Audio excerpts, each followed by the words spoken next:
Ko se sprejema katerikoli nov zakon, se le oblikuje njegova vsebina na podlagi temeljnih načel. Temeljna načela zakona o katastru nepremičnin prevzemajo vsa tista temeljna načela, ki jih je imel že ZEN in so se v praksi izkazala kot zelo dobra, podaja pa tudi nova temeljna načela. In sicer najbolj pomembno, ne najbolj pomembno, ampak eno izmed tistih, ki je pomembno za razumevanje delovanja katastra nepremičnin, je načelo matičnosti evidenc. Kar pomeni, da v katastru nepremičnin se vsi tisti podatki, ki se prevzemajo iz drugih evidenc, ne preoblikujejo, ampak se prevzemajo v taki obliki, kot jih vodijo v drugi evidenci. Kar pomeni, da evidenca kataster nepremičnin ni izvorna evidenca za te podatke in po drugi strani ne odpravlja anomalij, za te je odgovoren upravljavec matične evidence, iz katere se podatki prevzemajo. Prav zaradi tega načela matičnosti evidenc mi sedaj ne vodimo več svoje baze lastnikov, ampak jih prevzemamo iz zemljiške knjige. Pa še nekaj takih primerov bi lahko srečali znotraj zakona. Kako pomembno je povezovanje med drugimi evidencami in katastrom nepremičnin in da so pravila znana. V zakonu o katastru nepremičnin imamo za povezovanje z zemljiško knjigo v 34. členu točno natančno opredeljeno, kaj IS kataster posreduje informacijskemu sistemu zemljiške knjige in obratno, kaj od njega prevzema.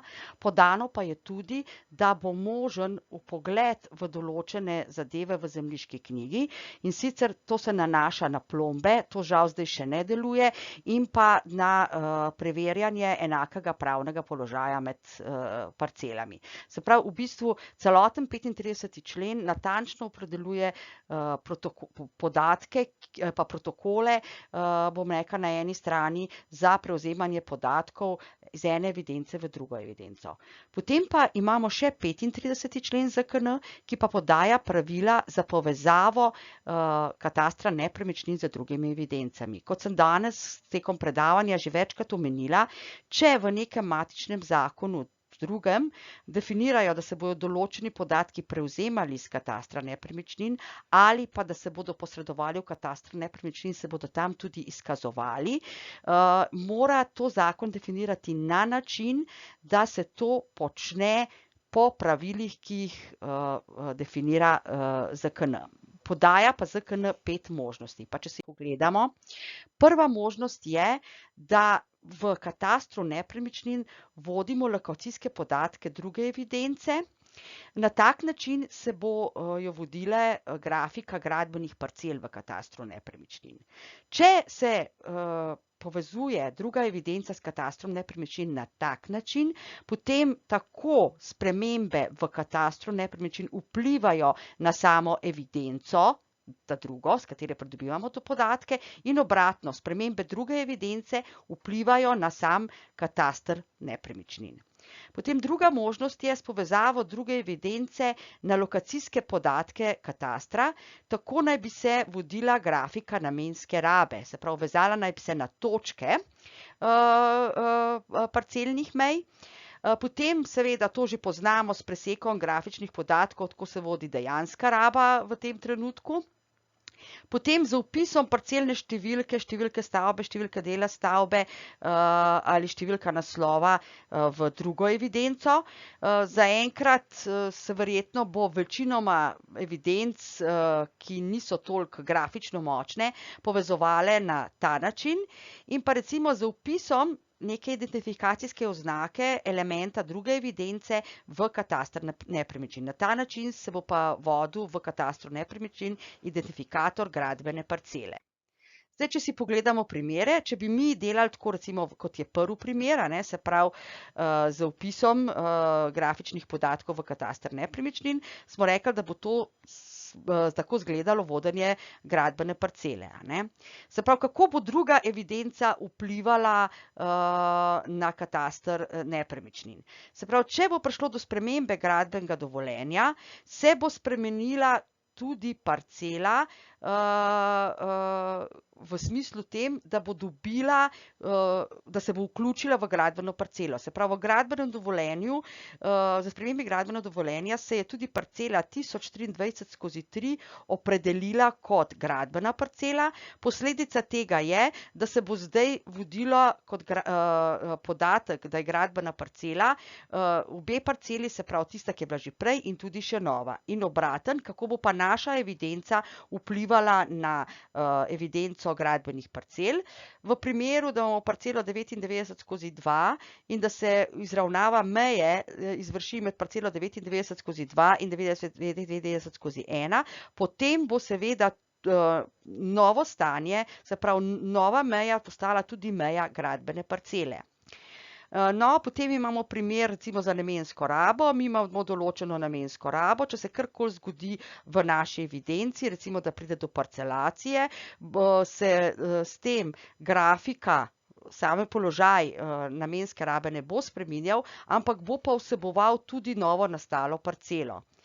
Medtem ko vpliva druge evidence na kataster, pa v tem primeru ni. Najbolj seveda poznamo pridobivanje podatkov iz drugih evidenc s preseki. Seveda pri presekih je stvar taka, da v bistvu se izvede prvi presek in dobi nek rezultat. In potem z drugim presekom se dobi nov rezultat. Se pravi, sprememba, ki se izkazuje na tisti trenutek, ko je bil narejen presek. Seveda pa, kot ste videli že od začetku, imamo mi tudi zgodovino in v zgodovini bomo lahko preko datuma poiskali tudi, če je bilo če bo kakšen presek že predtem narejen, kakršno stanje sedaj izkazujemo v evidenci katastra nepremičnin. Tisto, kar smo hoteli povedati tukaj na tem mestu, pa je, da je treba poudariti, v katerih primerih pa so določila našega zakona in naše postopanje odvisno od določil drugih zakonov. To se dogaja za tloris stavbe, za območje služnosti stavbne pravice in gradbene parcele, za območje soglasij, pa za območje sestavin delov stavb. Se pravi, to niso zadeve, ki bi si jih mi izmislili, da jih hočemo imeti v katastru nepremičnin, ampak so določila drugih zakonov zahtevala, da se zadeve vodijo na tak način, kot jih danes predpisuje zakon o katastru nepremičnin in jih mi vodimo v katastru nepremičnin. Če začnemo pri tlorisu stavbe kot osnove za določevanje povezave stavba parcela. In sicer ZEN ni v celoti upošteval 8. člena SPZ-ja, ki pravi, vse, kar je po namenu trajno spojeno ali je trajno na, nad ali pod nepremičnino, je sestavina nepremičnine. Zdaj, s tem, ko smo mi uvedli kot osnovo za povezavo stavbe parcela tloris stavbe, v celoti upoštevamo 8. člen SPZ-ja. To, kar nam je bilo tudi od sprejetja ZEN naprej vse skozi učitano, da zatem, ko mi določamo zemljišče pod stavbo in je zemljišče za pod stavbo tisto, ki povezuje stavbo in parcelo, s tem mi pač tega člena SPZ-ja nismo v celoti upoštevali. Če na kratko še enkrat ponovimo, to ste sicer že večkrat slišali, ampak boste lažje tudi razumeli, kaj se prikazuje na posameznih slojih, ki jih vidimo. Po ZEN-u smo torej mi vodili podatek o zemljišču pod stavbo v zemljiškem katastru in maksimalni obseg stavbe v tloris stavbe v katastru stavb. Danes v bistvu vodimo kot osnovni podatek, se pravi tisto, kar rečemo, da je tloris stavbe na parceli, se pravi presek maksimalnega obrisa stavbe z parcelo. Tukaj vam pač na sliki podajam nekaj primerov, ki si jih lahko ogledate. Če torej naredimo primerjavo, kakšno je bilo povezovanje stavba parcela po ZEN in pa kakšno je po ZKN na primeru stavbe 254. Ko smo stavbo zajeli po ZEN, smo opredelili, da se povezava stavba parcela izvaja izključno in samo za parcelo 249/7. Če bi to stavbo zajemali danes po pravilih ZKN, bi povezava stavba parcela segala na parceli 249/7 in 249/13. Ko sem vam na začetku kazala posamezne sloje, smo imeli mi obris stavbe, pa smo imeli tloris stavbe. In v tem primeru, ko ga tukaj pogledate, že na oč vidite, da sta obris stavbe, ki ga predstavlja, če gre za stavbo zajeto po pravilih ZKN, tloris stavbe, se pravi maksimalni obris, in tloris stavbe na parceli sta identična. Tukaj se malo slabo vidi, mi imamo tukaj smo imeli oba sloja vklopljena. Če bi šli res pogledati v javni vpogled ali pa v IS kataster, bi videli, da je obseg obeh dveh identičen. No, drugače pa je z tlorisi stavb, ki smo jih, za stavbami, ki smo jih pridobili za migracijo v kataster nepremičnin ali pa ki jih vpisujemo v kataster nepremičnin na podlagi zahtev, katerih del je bil že izvršen po pravilih ZEN. V tem primeru vidite, da obris stavbe in tloris stavbe nista identična. Tloris stavbe na parceli je torej podatek, s katerim jo določamo povezavo stavba parcela in je dokler ni na stavbi vzpostavljena etažna lastnina, tudi v bistvu pogoj za določevanje lastništva na stavbi, medtem ko obris stavbe predstavlja samo prikaz zasedenosti prostora, služi nam za kontrolo etaž in pa je osnova za 3D izris. Tukaj predstavim en primer, ko imamo v bistvu stavbe, ki so bile migrirane, pa stavbe, ki smo jih danes določili, se pravi stavbe, ki imajo različen vir za obrise in različen vir za opredeljevanje tlorisa stavbe na parceli. Če še enkrat ponovimo, imamo 4 možnosti. Tiste stavbe, ki smo jih vpisali po pravilih ZKN, pri tistih imamo določen na parceli tloris stavbe na parcelih. Medtem ko imamo pri stavbah, ki so bile po ZEN ali pa po ZEN DMPE, je v bistvu vidimo, da prihaja do razhajanja med obrisom in tlorisom stavbe na parceli. Pri tistih, ki so bila pa samo registrsko vpisane, pa se določi povezava stavbe parcele samo s točko. No, če nadaljujemo z območjem služnosti in stavbnih pravic ter gradbeno parcelo.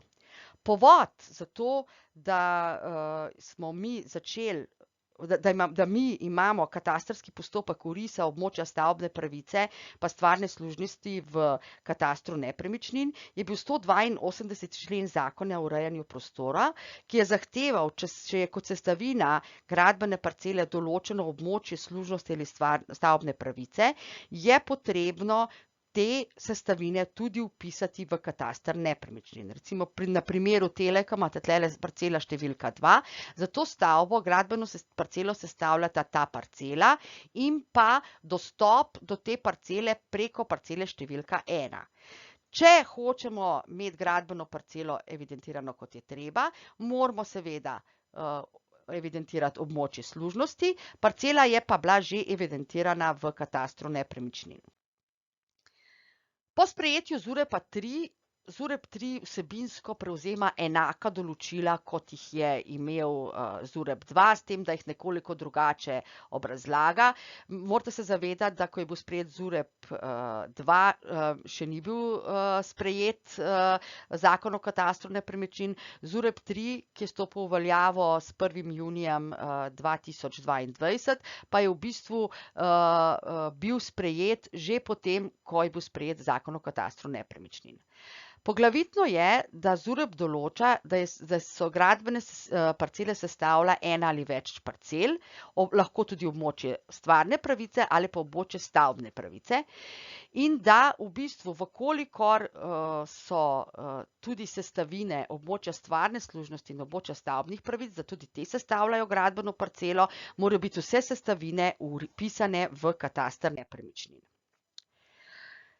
Se pravi, v bistvu zdaj gradbenih parcel še nimamo vpisanih, lahko že določano območja služnosti od 4.4. naprej.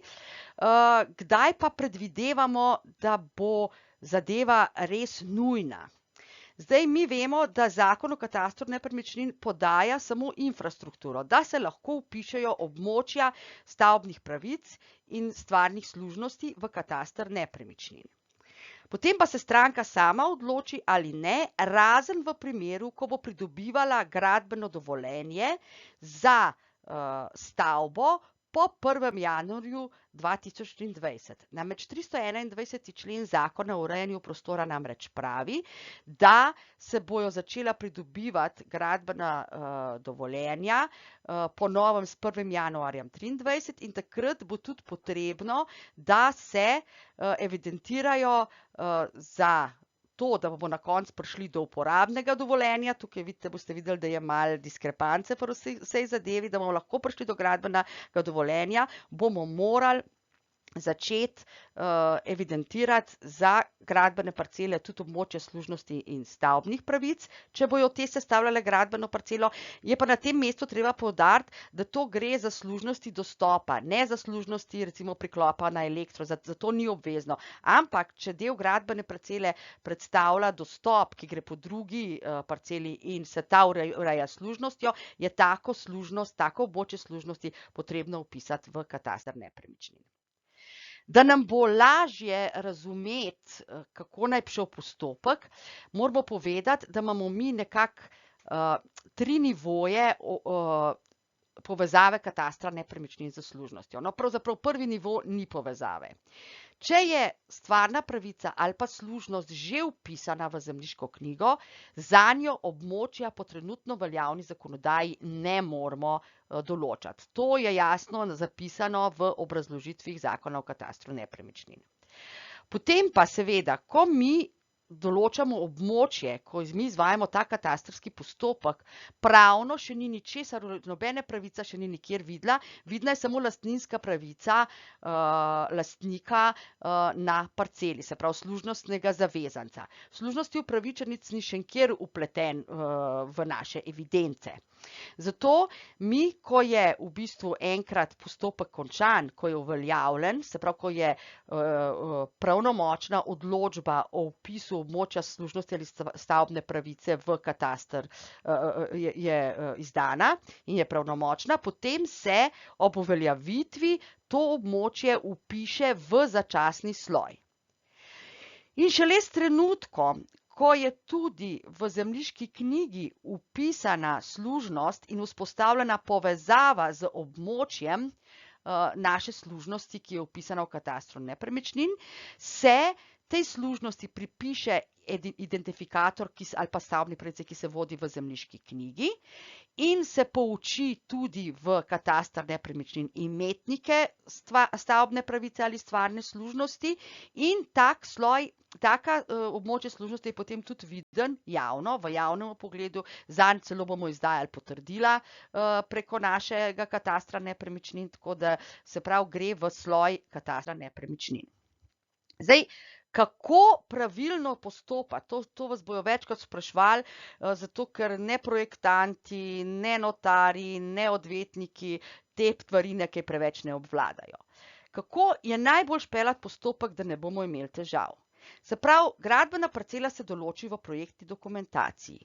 Tukaj v našem primeru je kot gradbena parcela v projektni dokumentaciji določena parcela 93/2 in pa območje služnosti na parceli 93/3, preko katere bo lastnik parcele 93/2 dostopal na svojo parcelo. Prvi korak je vpis območja služnosti v kataster nepremičnin. Seveda tukaj moramo biti pozoren, da vkolikor poteka meja služnosti po meje parcele, jo je treba predhodno urediti. Tako je potrebno, da če bomo ta postopek delali, da se poda služnostni upravičenec, se pravi tisti, kateri bo lastnik gradbene parcele, tudi zahtevo za stranskega udeleženca v postopku. In seveda, ko mi vpišemo to služnost, je ta vidna samo v začasnem sloju. Potem seveda mora ta služnostni upravičenec in služnostni zavezanec skleniti pogodbo. Se poda predlog v zemljiško knjigo in ko notar vlaga ta predlog, mora narediti povezavo z našim območjem, ki se vodi v katastru nepremičnin. To je približno na tak način, kot zdaj delamo pri vpisu etažne lastnine. Predpogoj za vpis etažne lastnine je vpis stavbe v katastr nepremičnin in ko se vloži s predlogom akta ali pa sporazum o ustanovitvi etažne lastnine, je prva naloga notarja, ko to počne, da poveže te pravice lastninsko, ki bo, pa vse druge pravice jih izhajajo, za stavbo, ki je vpisana v katastru nepremičnine. Ne? No, ko je enkrat izdan sklep in je sklep pravnomočen in vpisan v glavno knjigo, v tem trenutku se pa potem tudi poučijo podatki v naši evidenci. Zdaj, treba je samo poudariti, da trenutno to še ni možno, ker aplikacija EZK opravila trenutno še ne omogoča vzpostavitve povezave, jo bo pa naredila tam, kjer, ko se vlaga predmet, mi damo opis služnosti, tukaj bo tudi posebna okna ali pa poseben prostor, kjer bomo opisali ali številko parcele, na kateri je služnost, da jo bo probal najti aplikacija, ali naš EID, ali pa številko akta, na podlagi katerega je bila v bistvu, ki je bil izdan v postopku določitve območja stavbne pravice ali pa služnosti. No, potem, kot sem že rekla, pride do poučitve in v javnem vpogledu in v katastru nepremičnin mi začnemo voditi območje služnosti z identifikatorjem in vodimo tudi imetnike, se pravi služnostne upravičence. No, ko imamo vse to narejeno, začnemo s pridobivanjem gradbenega dovoljenja. In sicer v gradbenem dovoljenju, kolikor je služnost bo že vpisana v katastr nepremičnin, se bo glasilo, da gradbeno parcelo sestavljata parcela 93/2 pa območje stvarne služnosti z oznako, kakršna se vodi v zemljiški knjigi in posledično po poučitvi tudi v katastru nepremičnin. Tukaj pa je treba dati eno opozorilo. ZUREP 3 ne določa, da morajo biti območja stavbnih pravic pa stvarnih služnosti že vpisana v katastr nepremičnin pri pridobitvi gradbenega dovoljenja, ker ZUREP o samem pogojih za gradbeno dovoljenje ne piše nič. Gradbeni zakon pa pravi, da je treba samo pri pridobitvi gradbenega dovoljenja izkazati pravico graditi. Se pravi, ni treba imeti območja, moraš imeti pa v bistvu vsaj sklenjeno pogodbo in ta pogodba predlog mora biti vložen v zemljiško knjigo. Ampak, če mi ne bomo imeli območja služnosti vrisanega, potem mi, ko imamo enkrat služnost vpisano, ne bomo mogli za to služnost določiti območja. Ampak bodo mogle stranke v bistvu narediti območje in staro služnost izbrisati in vložiti novo služnost, se pravi novo pravico vpisati. Zatorej je treba biti pazljiv. Kljub temu, da GZ1 ne zahteva, da je območje stvarne služnosti že vpisano, je to potrebno. Se pravi, mora biti območje, če nočemo imeti kasnejših težav, in mora biti tudi pravica že vpisana v zemljiško knjigo ali pa saj dan predlog za vpis te pravice. No, seveda, ko imamo enkrat gradbeno dovoljenje, zgradimo stavbo, to stavbo vpišemo v katastr nepremičnin in potem seveda začnemo pridobivati uporabno dovoljenje. Za uporabno dovoljenje je dovolj za pridobitev, da je podano potrdilo, da je bila vložena vloga za pridobitev, za vpis stavbe v katastr nepremičnin. Zdaj, v postopku pridobitve uporabnega dovoljenja se določi identifikator gradbene parcele, pogoj pa, da se ta identifikator določi, pa je, da morajo biti vse sestavine gradbene parcele vpisane v katastr nepremičnin. Torej, če območja služnosti nimamo vpisanega, potem uporabnega dovoljenja za stavbo ne bomo prejeli.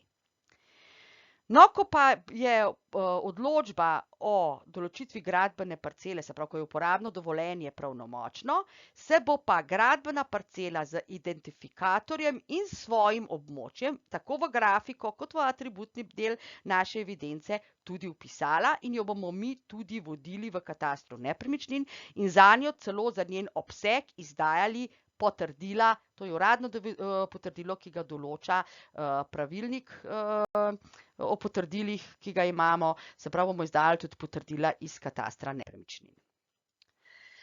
Če zdaj se ustavimo pri tretji zadevi, to so pa v bistvu soglasja. Tudi soglasja za parcelacijo niso zrasla na našem zelniku, ampak je to posledica določil ZUREP-a. Seveda, soglasje se imenuje soglasje za spreminjanje podatkov o parcelah. Kdaj se parcela spreminja? Spreminja se s parcelacijo, z izravnavo, komasacijo pa s preureditvijo znotraj nove izmere. Pri komasaciji ni problem, zato ker, bom rekla, to soglasje, ki ga bilo treba pridobiti za spreminjanje, že vsebuje komasacijsko soglasje. Se pravi, če sploh izvajamo komasacijo, imamo že v okviru komasacijskega soglasja soglasje tudi za spreminjanje mej podano. Namreč ZKN sicer naslavlja vse skupaj kot, bom rekla, pogoji za spreminjanje mej parcel, definira pa upoštevanje tega pogoja samo pri parcelaciji. Pri izravnavi meje pa pri preureditvi parcel ne, ker tudi v elaboratih, ki se zahtevajo za izravnavo meje ali pa za preureditev parcele, kljub temu, da le te ležijo na območjih, kjer so potrebna soglasja, se ga ne zahteva.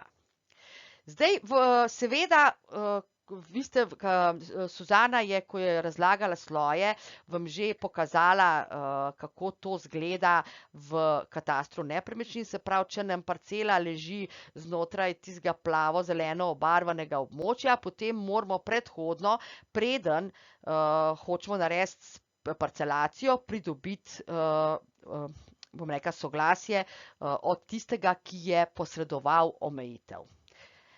Zdaj, kakšne pa imamo možnosti, kakšne pa so te omejitve?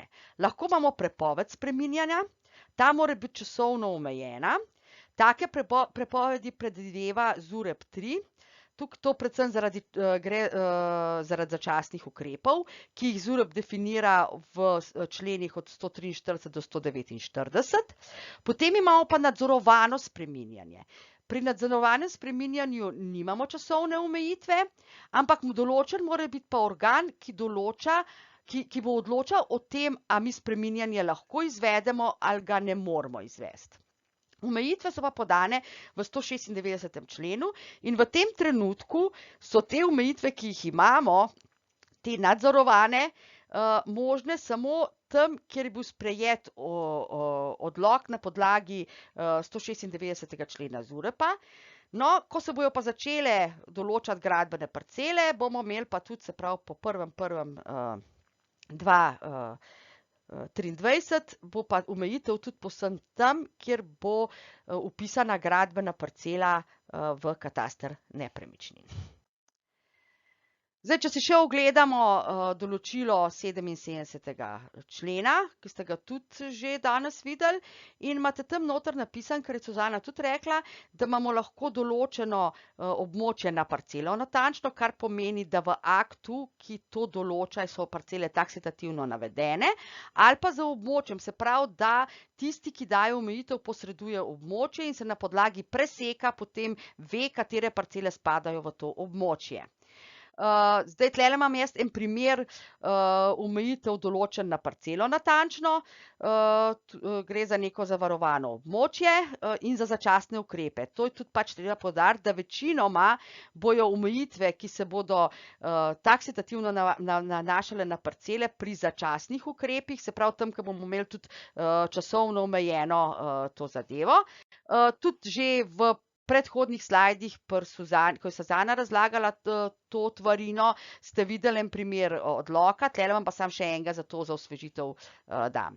No, in če se zdaj ustavimo še pri našem elaboratu, pri parcelaciji, vidite, da je kot vsebina če smo na območju, kjer se zahteva soglasje, mora biti tudi načrt parcel in pa soglasje k parcelaciji mora biti podano, če hočemo postopek speljati, drugače ga ne bomo mogli. Tretja zadeva so pa sestavine delov stavb. Sestavine delov stavb se spet niso izmislili geodeti. Geodeti smo pač veselo parcelirali, če smo lahko, in smo tako določali parcele, ki so predstavljale atrije in parkirišča, in lastniki so bili srečni, v zemljiški knjigi so videli, katera parcela predstavlja njegov atrij in njegovo parkirišče. Zvetelj je pa ena v svojem 93. členu omenil že, da v bistvu tako zadeva ne gre. Namreč s tem, ko smo mi določali atrije in parcele, smo delili gradbeno parcelo in smo v bistvu ustvarjali enote, da bi se lahko parcele, se pravi deli gradbene parcele, odtujili tudi tretjim osebam in da ne bi več bili v tisti funkciji, kot morajo biti, se pravi, morajo biti za neposredno rabo stavbe, kateri so pripisane. No, in seveda, ker Zvetelj je to že nekaj časa nazaj rekel in ZEN takih določil ni imel, zato smo mi še zmeraj veselo parcelirali, pa srečen smo bili, da je bil sprejet novela ZZK 1C leta 2011, ki je omogočala, da se te parcele niso bile napisane kot Lojze in Francelj, ampak da so na te parcele bile opredeljene kot posebni skupni deli, ki so pripadali samo eni stavbi. No, če si torej ogledamo na enem takem primeru, imamo stavbo 852, ima 2 dela, na njej je vzpostavljena etažna lastnina, Poldek je lastnik dela 1, ima v lasti tudi atrij in pa eno parkirno mesto, medtem ko Micka, ki je lastnica dela 2, ima pa samo parkirno mesto. Kako se je to v preteklosti reševalo? Ko se je vzpostavljal akt, se je lahko samo v aktu napisali, da stanovanju v pritličju pripada atrij v izmeri 15 kvadratnih metrov, vsakemu stanovanju pa pripada eno parkirno mesto v izmeri 12 kvadratnih metrov. Se pravi, bilo je vidno samo v aktu ali pa v sporazumu o ustanovitvi etažne lastnine, na sami parceli 100/1, ki je predstavljala splošni skupni del stavbe, niso imeli nobenih zadev. Seveda ljudje s tem niso bili zadovoljni, niso točno vedeli, kje je njegovo parkirno mesto, do kam gre njegov atrij, zato smo veselo začeli parcelirati. In do leta 2011 ni bilo druge možnosti, da ko smo mi razparcelirali gradbeno parcelo, smo to novo parcelo opredelili tudi kot lastnino takratnih lastnikov v stavbi. Seveda, kar je pomenilo, če bi Micka prodala svoje stanovanje, pa bi v pogodbi pozabila napisati, da k njenemu stanovanju, da je ona lastnica tudi stanovanja 100/4, parcele 100/4, ki predstavlja parkirišče, potem bi v bistvu lahko prodala samo stanovanje, parkirati pa še vedno lahko hodila pred to hišo, ker je bila še zmeraj lastnica parcele 100/4. Kot sem že prej omenila, z leta 2011 z novelo zakona o zemljiški knjigi smo dobili, hvala Bogu, določilo, da se določijo te sicer odparcelira, ustanovi se nova parcela, ampak ta parcela ni parcela, ki ima lastninsko pravico, ki je možnost prodaje na nje, ampak se določi kot posebni skupni del, kar pomeni, da je vedno v lasti vsakokratnega lastnika posameznega dela, kateremu ta parcela pripada.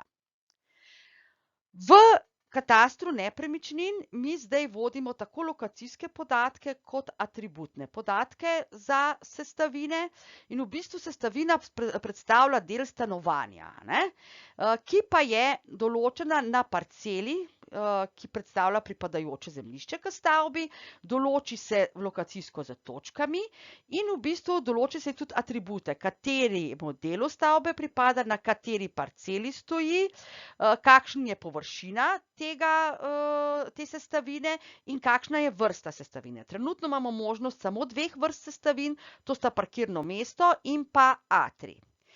Že takrat, ko sem vam kazala sloje, sem povedala, da razen v IS katastru mi ID-ja sestavine nikjer ne vidimo. Če si torej pogledamo, stranka, ko bo šla pogledat v javni vpogled, bo sicer lepo v grafiki videla polno nekih črt pobarvanih z roza barvo, ki predstavljajo sestavine delov stavbe, nikjer pa ne uvedla, kjer modelu kako spada, če bo gledala samo grafiko. Če si bo šla pa pogledat opisne podatke za posamezen del stavbe, pa bo imela ravno tako, kot je podan podatek za površino, pa za prostore, bo na koncu pisali, da pa temu delu pripadajo tudi sestavine, recimo parkirno mesto brez identifikatorja v površini toliko in toliko kvadratnih metrov, pa atrij tudi brez identifikatorja toliko in toliko kvadratnih metrov. Se pravi, to, da ne izkazujemo nekjer identifikatorjev, je pomanjkljivost, ampak vseeno pa imamo zdaj te sestavine, te lastnosti posameznega dela, ki mu pripada sestavina, tudi vpisane v opisnih podatkih.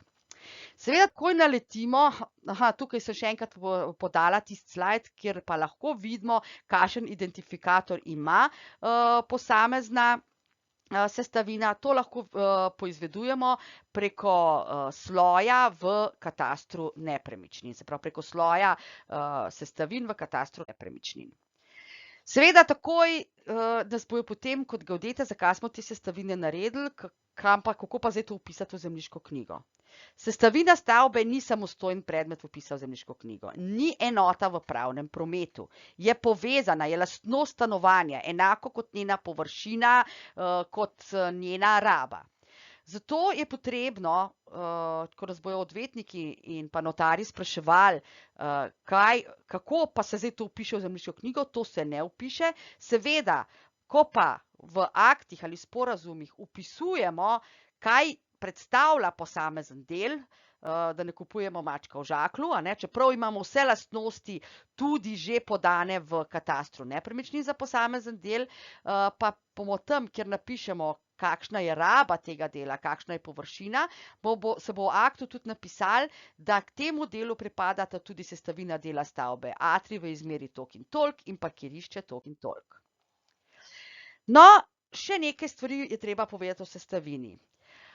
Za sestavino ZKN ne predpisuje upoštevanja neposredne bližine. Poleg tega je treba povedati, da sestavina lahko pripada samo enemu delu stavbe, ne večjim.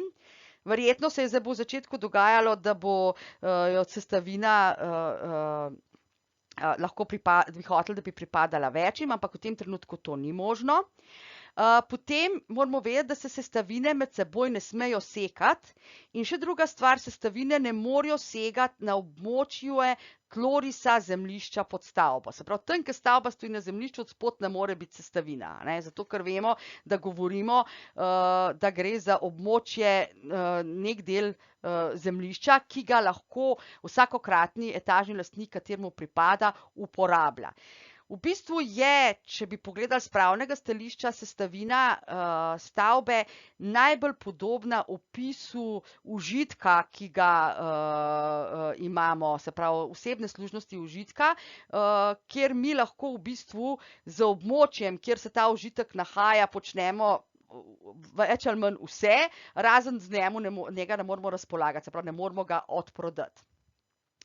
Kar je še zelo pomembno, ko naredimo sestavino, kjer sestavina seka tloris stavbe na parceli, ki ga lahko, kjer seka parcelno mejo, ki jo lahko, kjer seka območje služnosti ali stavbne pravice, ki jo lahko, se morajo določiti točke. Točke, ki ležijo na parcelni meji, imajo upravni status, upravni status kot urejena meja. Za točke, ki ne ležijo na parcelnih mejah, se pa upravni status ne določa in imajo šifro 99.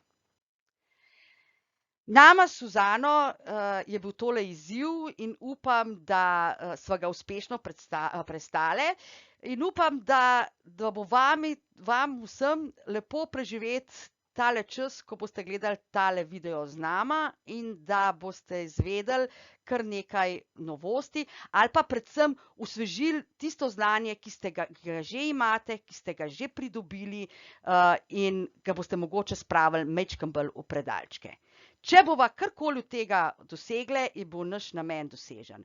V najinem imenu Geodetske uprave se vam lepo zahvaljujeva, da ste si vzeli čas in pogledali tale video.